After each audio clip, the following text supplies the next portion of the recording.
je reviens brièvement sur l'astro-horoscopie, qui est l'astrologie pour le XXIe siècle, qui devrait se substituer aux autres formes d'astrologie, à terme. En tout cas, bien sûr, il restera toujours la dimension divinatoire de l'astrologie traditionnelle. On fait le thème, la carte du ciel, et puis on essaie de regarder ce qu'il faut. Bon, ça restera probablement.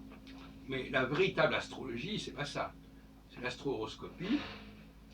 Et elle nous permet de comprendre, c'est une leçon très simple en fait, elle permet de comprendre que, à certains moments, un personnage, un héros, se met entre parenthèses. Le cas d'Hannibal est intéressant.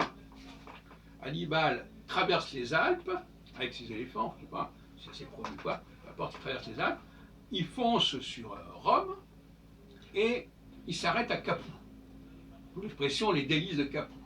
C'est-à-dire ce sont des distractions qui vont faire perdre du temps à l'armée phénicienne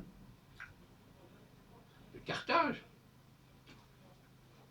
et que ne pourra pas, le temps qu'il aura perdu ne pourra pas être repris, récupéré. Et tout héros connaît ce genre de situation où il perd une partie de ses moyens à cause d'une distraction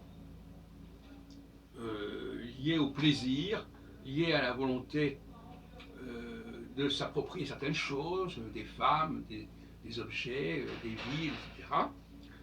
Et ça va le retarder dans sa course, dans sa ligne.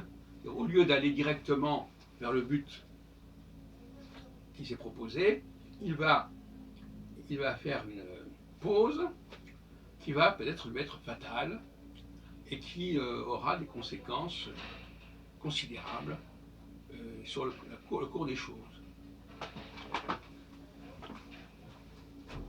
Alors ça, c'est le carré de Jupiter à l'ascendant. Et un lecteur qui m'a dit, mais en quoi ça me concerne? Effectivement, ça ne concerne que les leaders, que ce soit extrêmement clair.